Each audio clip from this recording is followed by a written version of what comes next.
C. Joseph Vijay எனும் நான்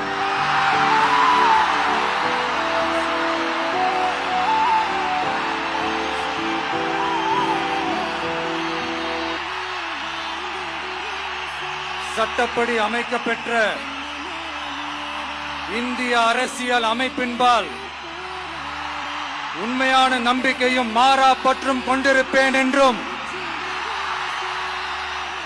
இந்திய நாட்டின் ஒப்பில்லாத முழு முதல் ஆட்சியையும் ஒருமையையும் நிலை நிறுத்துவேன் என்றும் தமிழ்நாட்டு அரசின் முதலமைச்சராக உண்மையாகவும் உளச்சான்றின்படியும் என் கடமைகளை நிறைவேற்றுவேன் என்றும்